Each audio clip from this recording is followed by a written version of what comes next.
Happy Pesach. And I will be talking a little bit about Passover. We were planning on doing a Whirl Girls Give Passover a Whirl episode initially, but it just, because of everything that happened with pandemic, with us being in a global pandemic, we weren't able to tape that.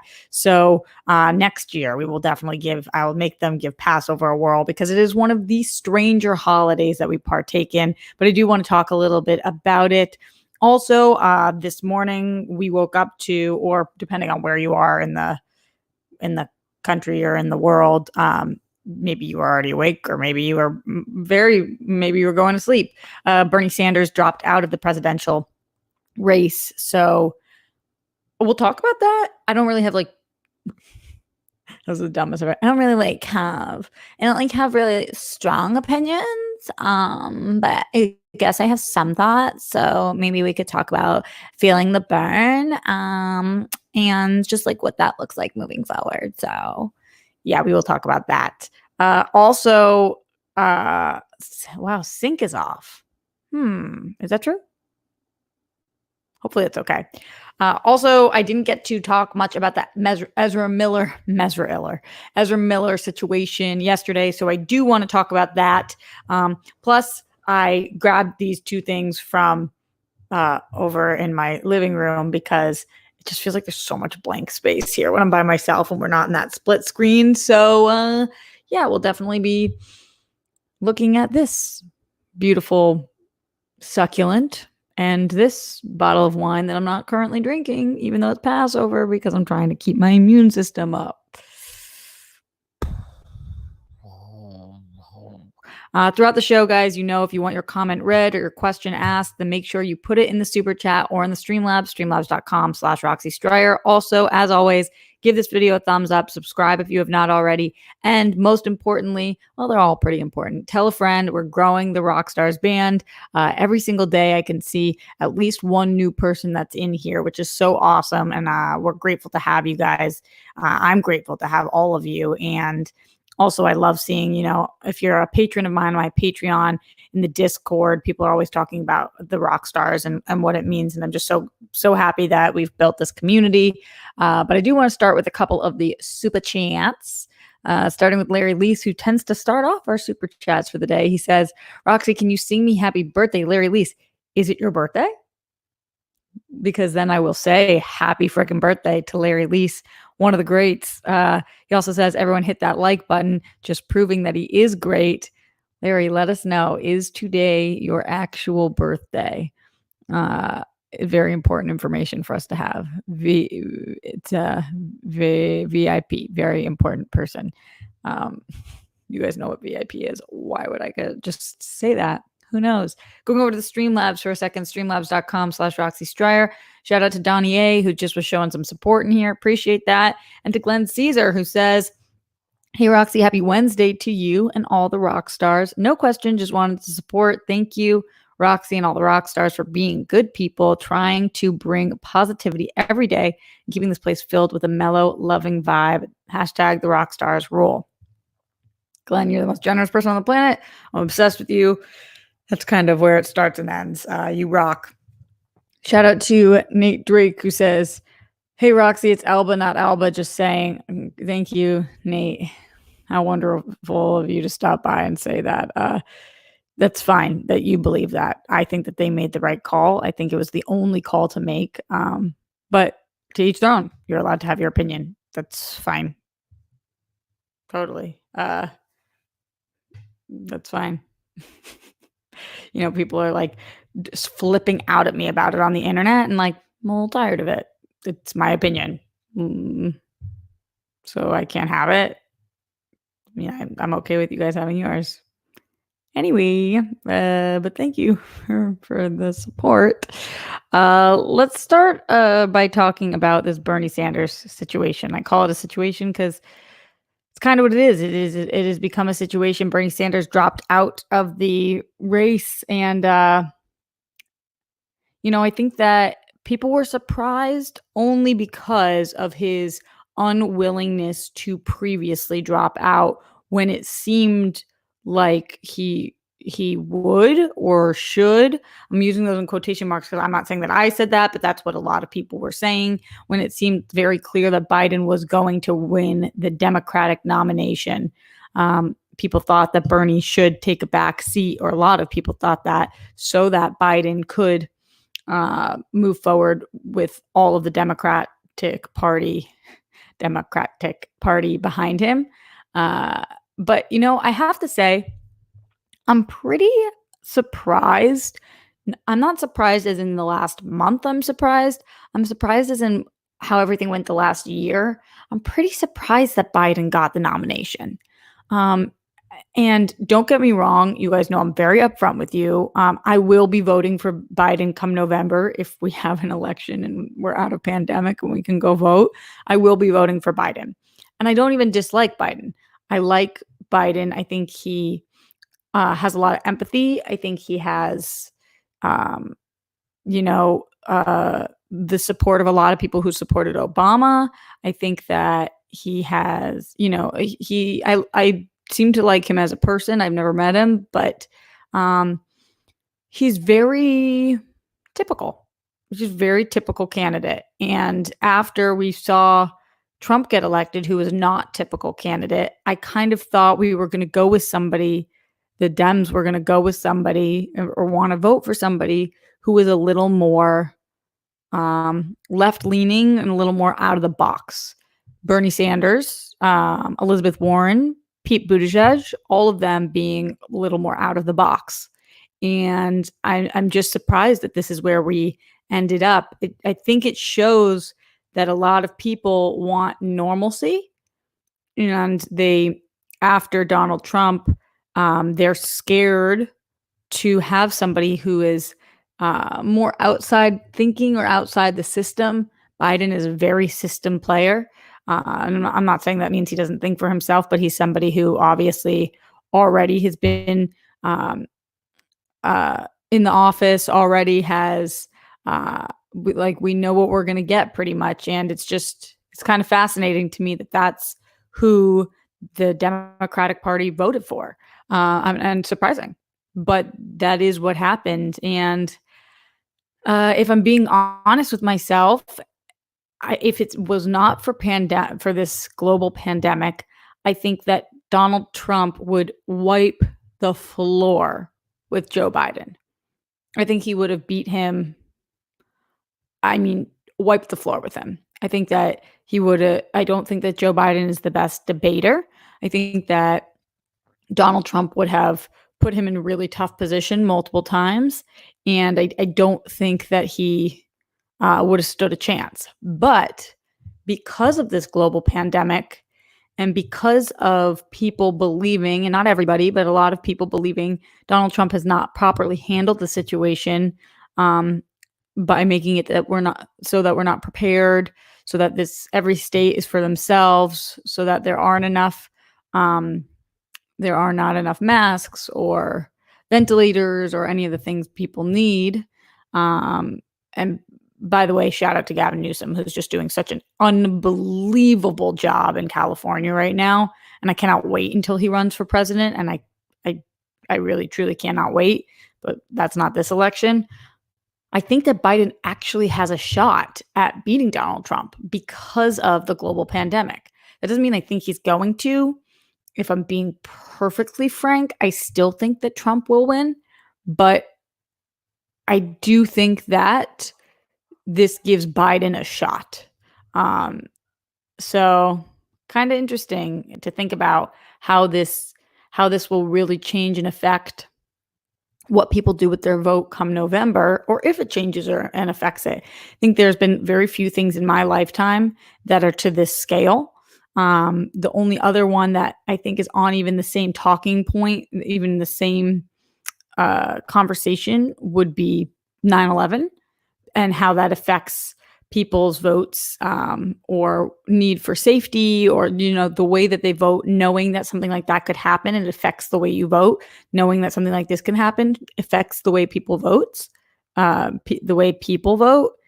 And I wonder come November, but mail-in ballots not being a viable option right now, or whatever that is. We'll see in November what happens, and we'll see where we are with this global pandemic.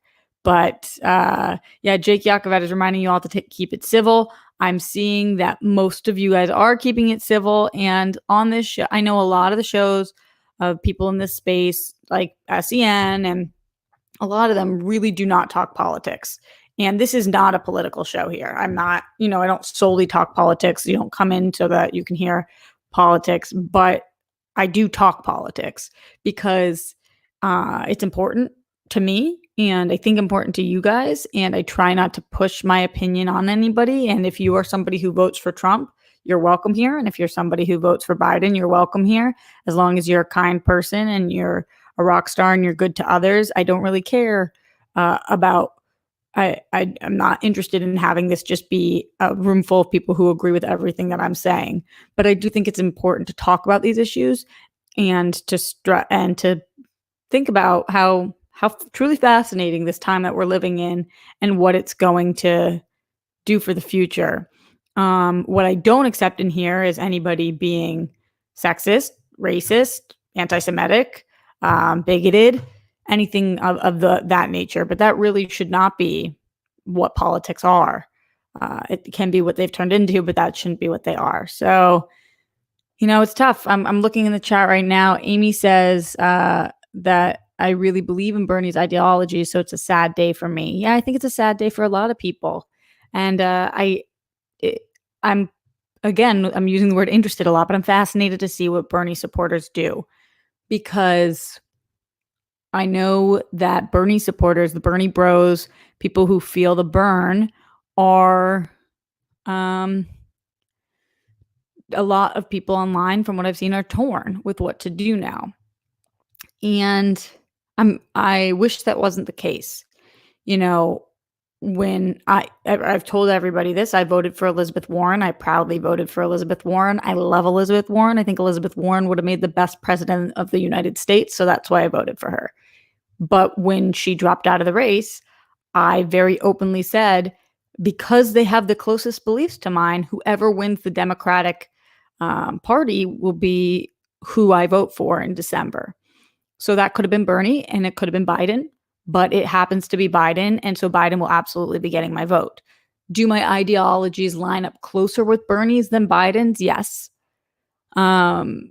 Yes, they do. But there's something about Bernie that I don't agree with. And there's some things about Biden that I do agree with. But both of them I agree much more with than Donald Trump.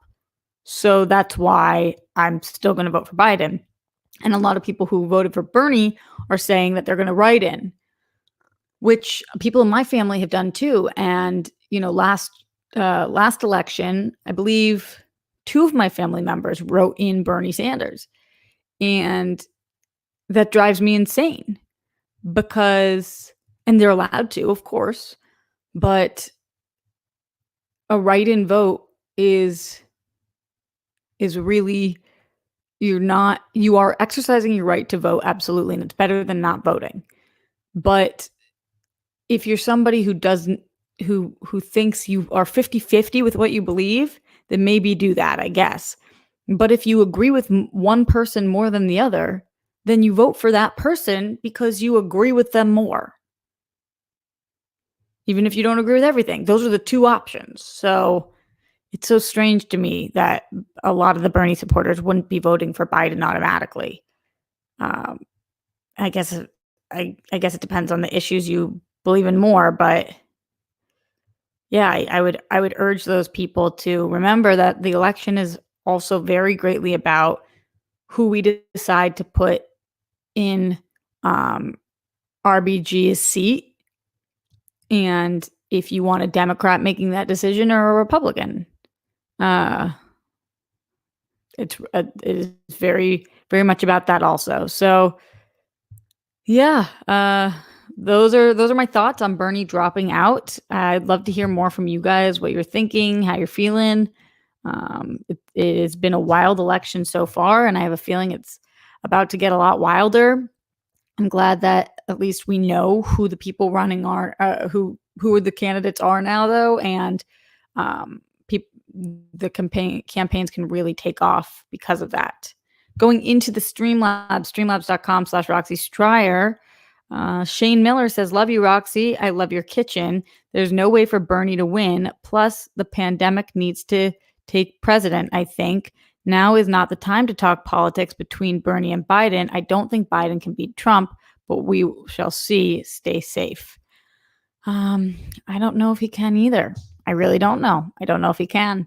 Again, not the strongest debater. So Anthony Perez says, hey, Roxy, happy Passover. Since you are the DC TV queen, I'd like to know your thoughts on Batwoman so far. I personally can't stand any of the characters except Alice right now. She's the only smart/sympathetic person on the show. Am I crazy? Whoa, she's the only one?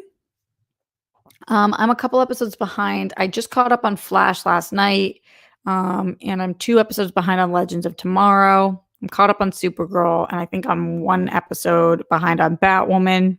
But in general, I really like Batwoman, and I love Alice. She is my favorite character. But I also love Mary. I think she's awesome. I love Luke. I like Batwoman. So, you're not crazy, but to say the villain is the only smart and sympathetic person, you don't know. Eek. Lawrence Lee says, here's some extra since I made you say go Nationals. Thanks, Lawrence Lees. I really appreciate that. You rock. And thank you for the support. Let's talk a little bit about that Ezra Miller situation before I forget like I did yesterday. I'm sorry. I was having such a great conversation with Kate. I'm glad you guys liked her as a guest as much as I did.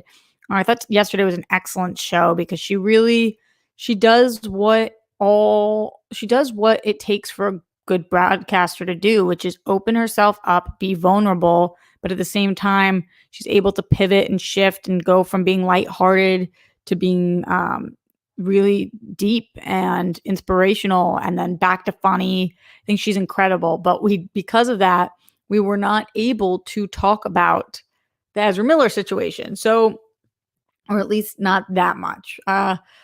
For anybody who doesn't know, footage came out of Ezra Miller strangling a fan and like taking her to the ground. Very strange to see. We don't know whether it's a hoax, whether it's a bit that the fan asked Ezra to do. He like really grabs her with 2 hands. It looks like he pauses and she kind of giggles, but then the way the camera person is shooting it, it was like, wait, what the fuck? Is this real? And the initial website that posted it, I forget who it was, but said that was real. I think it looked staged, but other people are saying otherwise. Here's the deal. If it is real, this is happening during pandemic, and I hope people remember about it because we're going to need to have answers at some point. What the fuck happened? What did she say? What did you say? Why did you do that? No excuse. You can't just strangle a fan, but what the fuck happened? And if it isn't real, then we definitely need to know. He's got to come out and say like, this was staged. This fan thought it would be funny if they had footage of me strangling them. It was a fake strangle or whatever. I don't know. Ezra Miller is an interesting cat in general, but if it is real, it might be a real legitimate problem because A, lawsuit wise, but B, in our cancel culture, I don't think people are going to be okay with Ezra Miller strangling a woman who is a fan and taking her to the ground.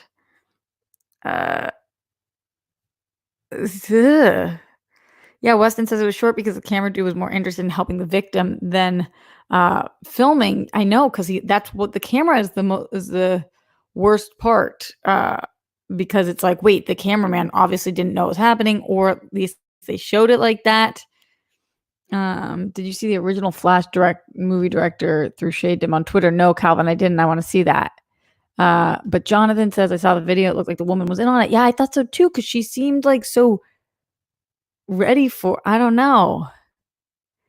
Wow. Chris says, if it was staged, he has to come out and say, then he has to come out and say anything. This will cost him Fantastic Beast Flash in his career. Do we think that is true? If this is real, do we think that he will be recast in his franchises? I don't know.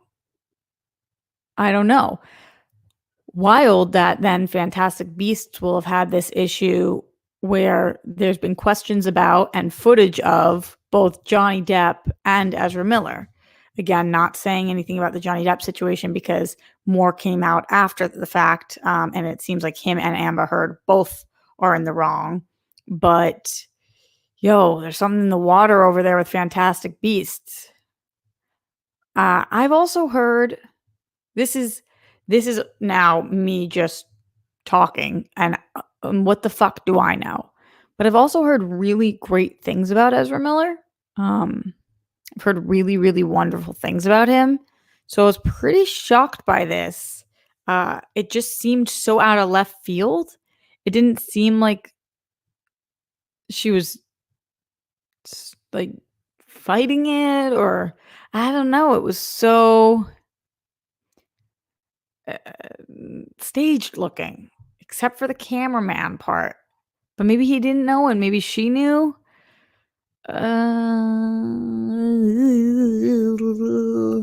Icky. And if it was staged, why the fuck would he do that?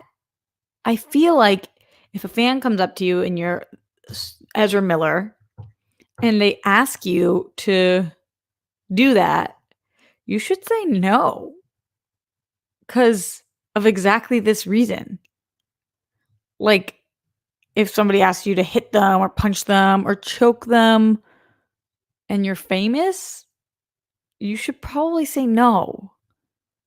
So, and I wonder how this coming out during pandemic will affect it, because do more people know about it because we're all home, or do less people care about it because we're dealing with a global pandemic? Like, is this just going to get brushed under the rug? Because that will be fucking bizarro. Super bizarro. So let me know what you guys think, but those are my general thoughts on the Ezra Miller situation. Sorry again that I didn't get to it more yesterday, but I'm glad we were able to talk about it because I've been thinking a lot about it. I also want to talk about Schitt's Creek today, so I forgot to say that at the top. Schitt's Creek had its series finale. I think Schitt's Creek is one of the best shows ever, and I want to talk about that series finale. But first, going back over into the Streamlabs, streamlabs.com/Roxy Stryer. Mark Jason Ali says, hi, Roxy. Happy Passover. I watch your shows every day. A must watch for the day. Here's a little something for you. I'd love to send you the Friends box set so you have it for lockdown. I'd love to have you guest on my series. Would you do that, please? Mark Jason, thank you so much for saying that. I appreciate it. The Friends box set. I think that our very own Jake Yacovetta might have sent it to me, but I can't get it because he sent it to AfterBuzz, which has been locked down. So I think I already have it coming because Dorina already gave me one, but a lot of discs skip. But I appreciate you saying that. And it depends on what your series is. I don't know what your series is, but thank you for asking me. Thanks, and happy Passover back to you. Garth Harkness McMurray says, I stopped watching Batwoman because I hated it so much. I agree that Alice is the only character I liked. Neat trivia, Rachel Scarston, who played Alice, played Dinah Lance / Black Canary in the Birds of Prey 2002 series. Wow, I didn't realize that. So she went from being a hero to a villain. Whoa. Wow, I don't remember her in that series. That's interesting. I never watched, but I did like see promo stuff and all the stuff for when I talk about it on DC Movie News. Kind of fascinating. Carlos Camejo says, Charles Camejo, Seder via Zoom. Is that possible? Uh, Seder via Zoom is what we are trying to do with my family right now. Interesting enough. So I'm trying to set it up because Grammy's so upset that we're not doing Passover. So I've talked to all of her children and her grandchildren. So I think there are 8 grandkids, two living kids, and my dad, and their spouses and the grandkids' spouses. There's probably like 20 of us. And we're trying to get together a group Zoom probably for tomorrow night, which would be very exciting. But Grammy and Papa don't know about it yet. So Grammy does watch these streams sometimes. So maybe she's hearing about it now. Also, it's going to be really hard to figure out how to get Grammy to Zoom. She doesn't really know. And by doesn't really know, I mean really fucking doesn't know. So I don't know how we would figure that out for her. Yeah, we would try though. Jake says, "Oh wow, it's still after us. Oh, it was delivered a while ago." Yeah, but Jake, was delivered after we went into lockdown. It was delivered literally like the day after we went into lockdown. So I hope it's there. It sucks that I wasn't able to get it before. Trust me, I wish. I wish. You guys are talking TV in here. Larry Lee says Schitt's Creek was comedic gold. Totally. And Glenn Caesar says tonight's the Modern Family series finale. I know those are my 2 favorite comedies that are on right now, and them to end back to back is like devastation to my soul. Legitimately. I'm crushed about it.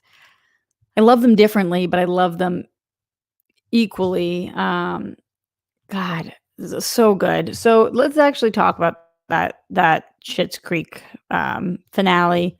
For those of you guys who didn't watch it, I will do a spoiler-free version of it right now.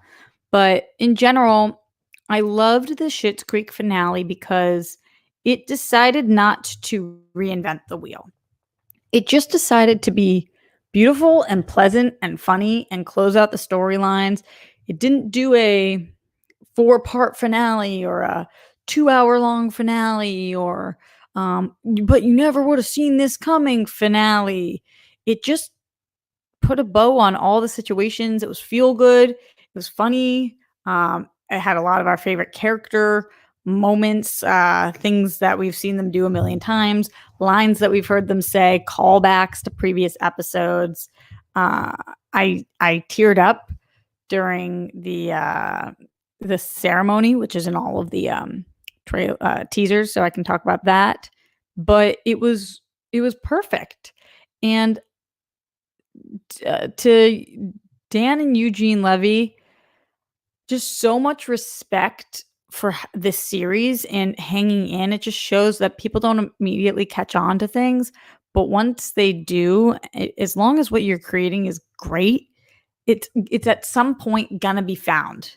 And it took people a minute to find Schitt's Creek, but once they found it, it's one of the most talked about shows because of how funny it was and the way that it went from CBC to Pop to Netflix, and people were able to watch it. I mean, I think it is a must-watch series. And yeah, I was so impressed.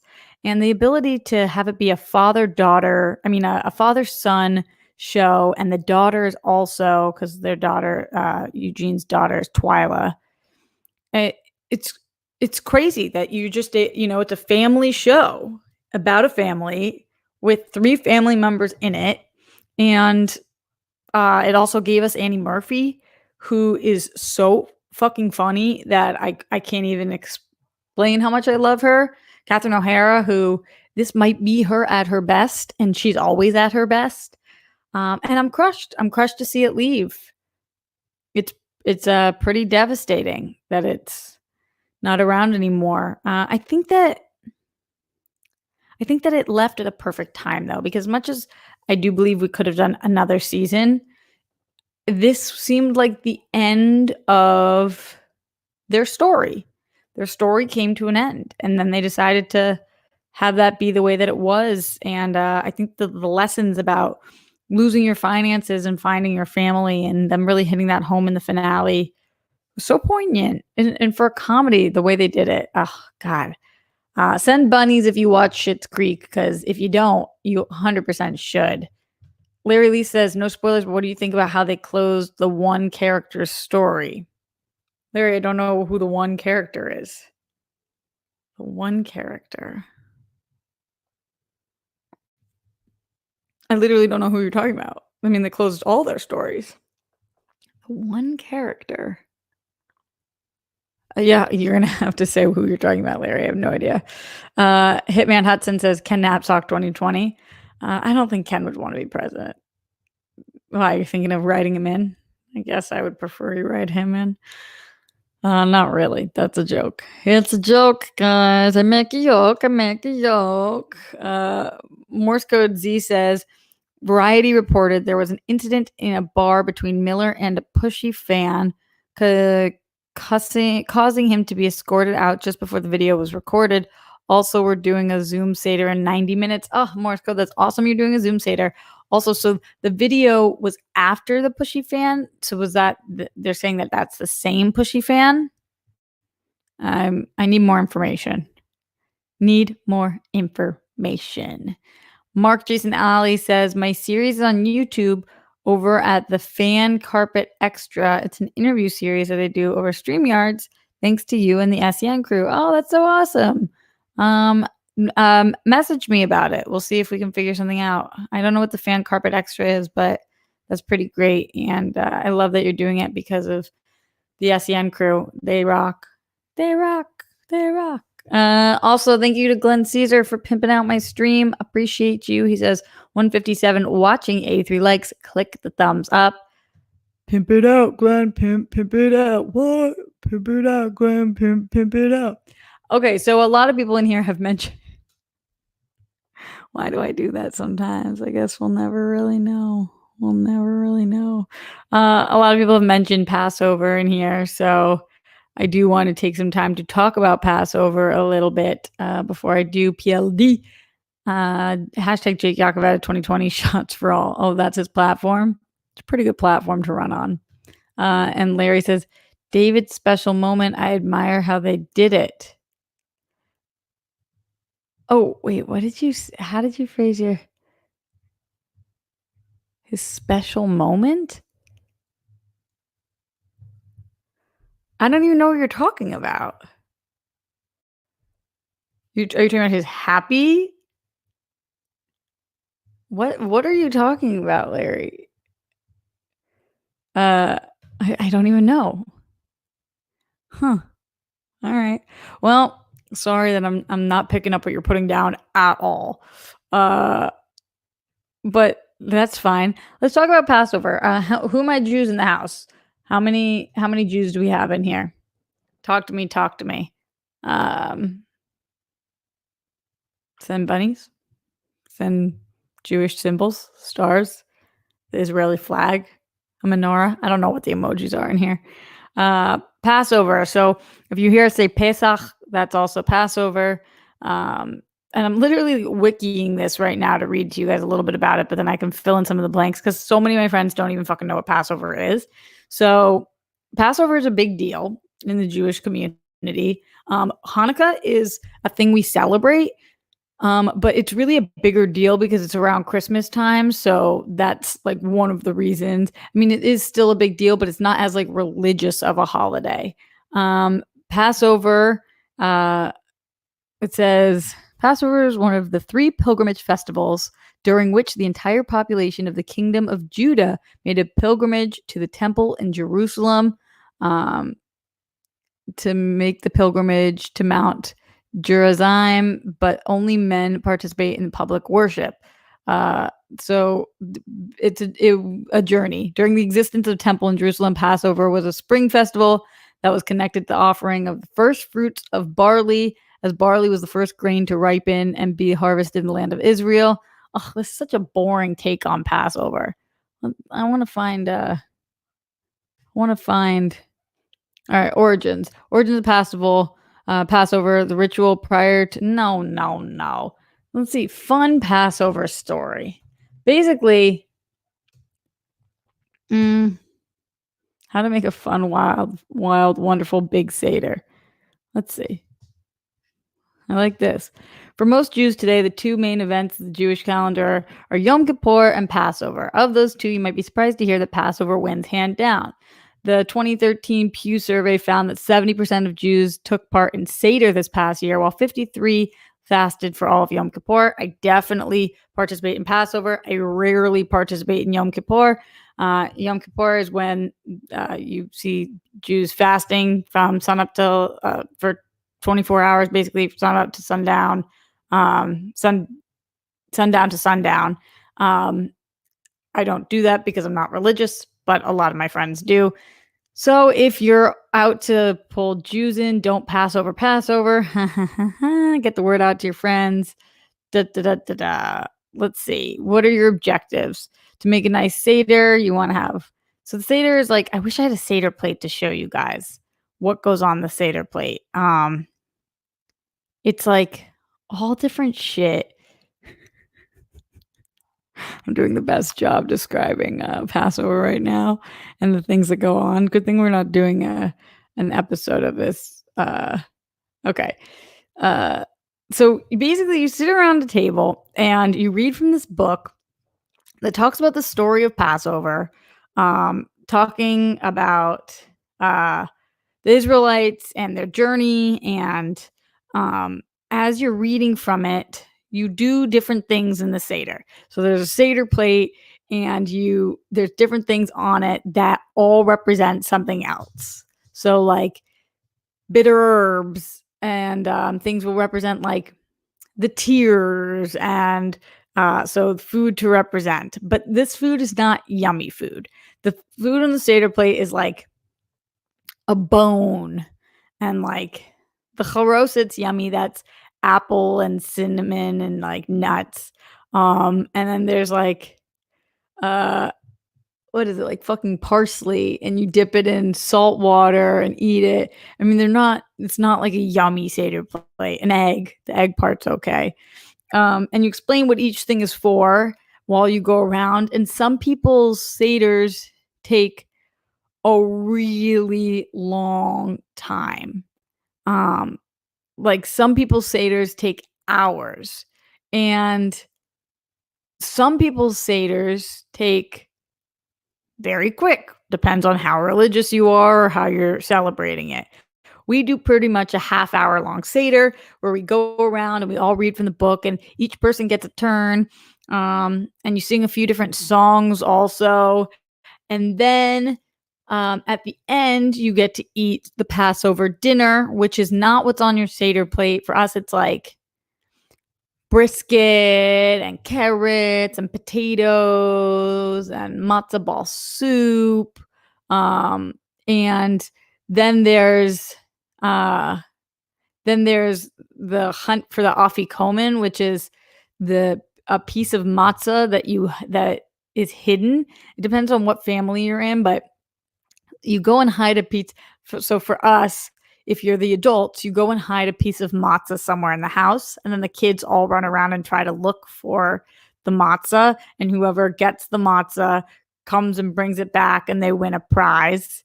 And that prize could be whatever, or maybe they just get bragging rights. But for us, I think you won $20. Or now when we're hiding it. But growing up in my family back east, what we did is we had the kids hide because I had, when my grandfather was alive, he would have the kids hide it, and he would try to go find it. And if he couldn't find it, then he would, if he couldn't find it, he would pay us all $20. But if he could find it, we got nothing. And that's how it worked. So yeah, that's kind of my brief Passover stories, but there's like so many moving parts to it. Like Passover is the most aggressive of the holidays because there's the religious element, and then there's like the story of it all, that like that you are reading, so it takes a long time depending again on which book you're reading from and how you're doing it. But of Moses and freeing the slaves and talking about freedom and what each child says and the one who doesn't know enough to ask and the wise one. There's all different people who read different passages, again doing the best job explaining Passover.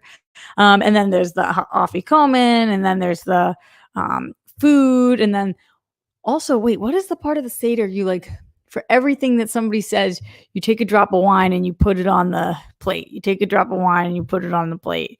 There's a whole ritual thing. If I was actually running a Seder right now, I'd do a better job, and I will do it with you guys at some point. But yeah, it's like wild. There's so many fucking moving parts to it. If you go to a Passover Seder, I will say just like keep your mind and heart open. The story of Passover is actually really beautiful, and it's one of freedom and hope. And so that's a lot of the Jewish stories, a lot of religious stories in general are about that.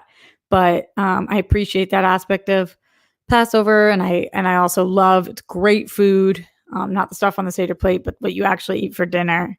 At least if you're in my household, the brisket is bomb.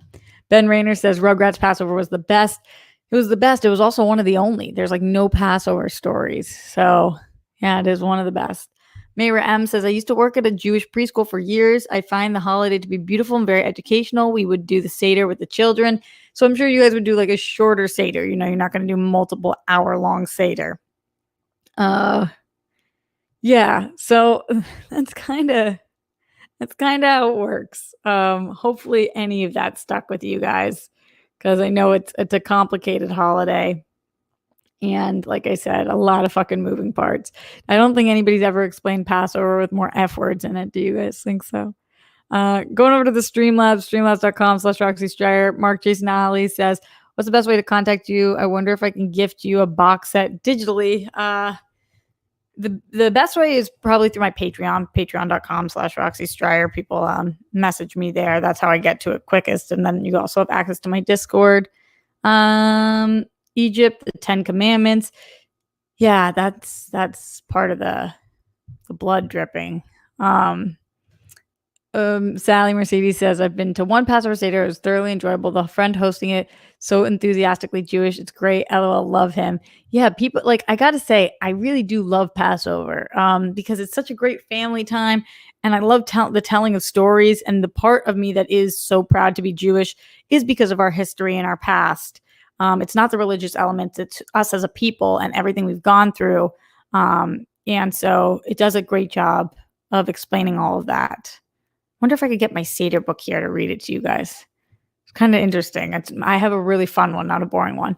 Mira M says, my favorite food for Passover was matzah brai. Oh, matzah brai is good. So matzah brai is like eggs and matzah and what is the other stuff that goes in it? It's usually, we have it for breakfast. Matzah brai. It's eggs and matzah, and I don't even remember what else we put in it. This says cinnamon, sugar, eggs, pepper, vegetable oil, sour cream, butter, whole matzah brai medley. A lot of things when described are better eaten than explained. You know how like people like cream cheese on their sushi and it's like, ew, that's fucking gross. But if you like it, you like it. Yep, kind of like that. And then there's gefilte fish, which is a whole different ball game.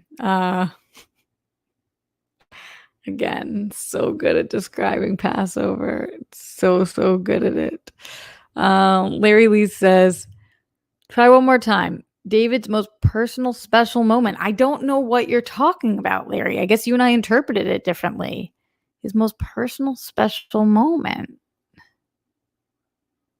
When he's hugging people? I literally don't, Larry, I don't know what you're talking about. I mean, maybe it was more special for you than it was for me. I'm thinking about every moment of him in the episode. I have no idea what you're talking about. But I appreciate your commitment. Yeah. PLD, gotta appreciate the commitment. Anybody else who watched Schitt's Creek know what he's talking about? I really wish I knew.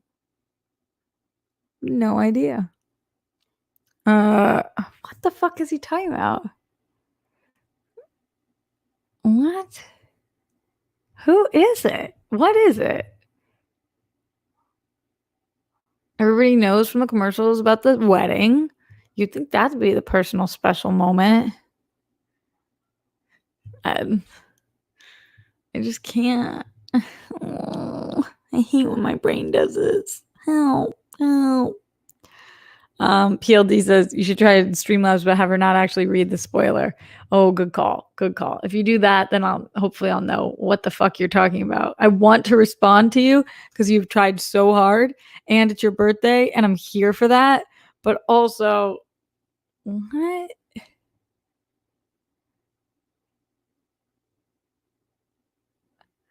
Larry Lee says, oh yeah, everyone knows it's the wedding, but what part? I mean, the whole episode was that. What part are you talking about? I mean, what the fuck are you talking about? Oh. All right, well, that is what it is. Let's talk about guests coming up in this week and next week. Here we go, one more time. Everybody feeling fine? Here we go now. NSYNC, here we go. NSYNC. Put your hand to the beat. You got everything you need. Let's see.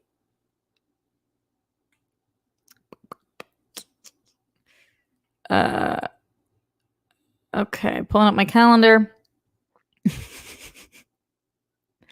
I'm just trying to see. No, Larry still's not telling me. Pulling on my calendar. Okay, tomorrow we've got Jeff Snyder. He's going to be live at the Roxy. I'll post on Patreon for the $10 tier and up to ask any questions for him. And just do that for Jeff. On Friday, we've got Video Drew. Video Drew is going to be on, which I'm really excited about. Also, Friday's Good Friday. I don't know what that means, but maybe she'll or you guys will explain it to me. On Saturday, Mark Andreyko is coming on. So it's a rock stars kind of week with Jeff and Andreyko. Maybe we convert Video Drew. We'll see. On Sunday, I think we're doing instead of a live at the Roxy, I think we're doing a 1 p.m. World Girls on this channel with Steph and Darina. I'll keep you guys posted on that. On Monday, Mara Knopik is coming on. Her banana bread was unbelievable, and I've wanted her on for a long time anyway. But that just reminded me what an amazing person she is, and we have a lot to talk about. So Mara Knopik on Monday. On Tuesday, the 14th, Brad Gilmore is coming on. He has a book he's promoting too. He just sent it to me, so I gotta wait till I get it, but I'm excited to look through it and talk to him about that. Then on the 15th, Emma Fife is coming on. Fife Club for life. She is coming on, which is so exciting. And then on the 17th, my friend Lauren LaGrasso, who you guys know from the Tomorrow Show, is coming on. So we have a stacked week. I guess that's more than a week, but we've got a stacked group of people coming up, and there might even be more people than that. We will see. I'll keep you guys posted on all of that. But kind of crazy. I love how many people not only are reaching out to me to come on, but how many people are saying yes. It makes me feel awesome. I'm pretty stoked about it. So yeah. Also tonight, I'm going to try to stream for the $3 tier and up again.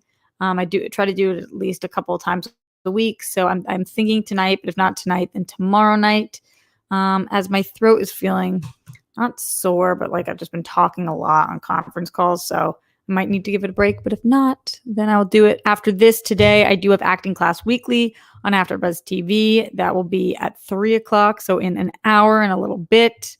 Yeah, those are all the things, all the places you can find me, all the things that I'm working on. Because I want to let you guys know. Star Drew asks if we can have Trisha Hirschberg on. I would love to have her on. Tweet at her and see if she'll come on, because I don't know that she will. Just because she's so busy, but I would love to have her. She's awesome. I think the world of her. So talented and just great in general. She's super awesome. Going over to the Streamlabs, streamlabs.com/Roxy Stryer. Sugar Gum says, we would say the Kiddush, then drink wine, and then eat a vegetable dip in salt water, then break a matzah, then a ton of Hebrew, and telling of when we left Egypt. Then we drink wine and eat maror. We'd thank God, praise God, and more wine. Happy Passover, #Moxie.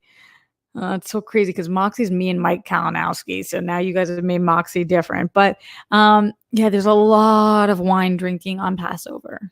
Like a lot. Passover is a wino holiday for sure. Garth says he's going to ask Trisha while she's streaming on Twitch. That's fun. Yeah. Wait, Eric C says, Roxy, I'm not sure if you're aware of this, but you should post your weekly schedule of guests on your community section of your YouTube page. Mods can help you with that. No idea how to do that, but if my mods want to help me, that would be amazing. That would be amazing. Yes. Stone Fanboy says, hey, Roxy, hope you're doing well. Just wanted to send good vibes. Yay. And say happy 30th anniversary to Twin Peaks. Stay safe. Still wishing for you to get frozen in carbonite in any future Star Wars stuff. Love your cute carbonite pose. Wish you the best. Thanks, Stone Fanboy. I appreciate the good vibes. I never saw Twin Peaks. How crazy is that? Kind of nuts. I feel like it would be for me. I texted Josh McCouga yesterday and asked if I should watch Peaky Blinders. I've never seen it, and I feel like now would be a good time to start. But I still have to catch up on so many things. I finished Ozark, which was incredible. Yeah, I'm gonna say goodbye to Modern Family tonight. Is that a good face?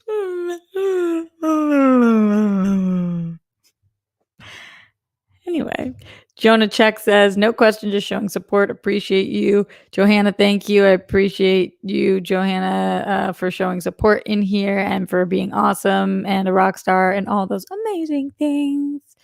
I wonder if it's Johanna or Johanna. I butcher names always, so it's usually probably the one that I don't say. Go figure. All right, guys, I'm going to be getting out of here in a minute. So do not forget, like, comment, subscribe.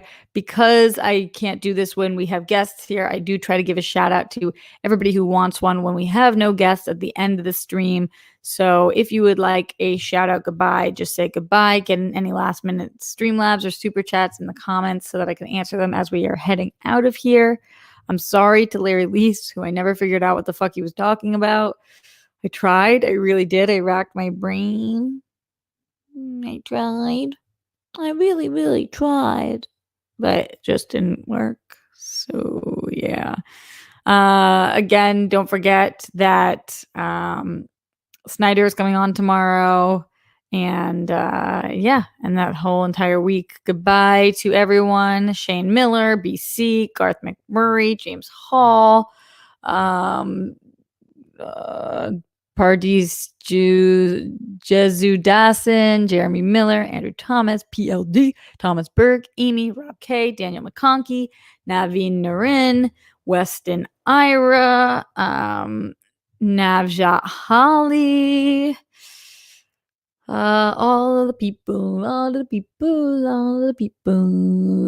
Zeno Hour, Glenn Caesar, Matt Link, Zach Cohen, David Datura, J-Dog.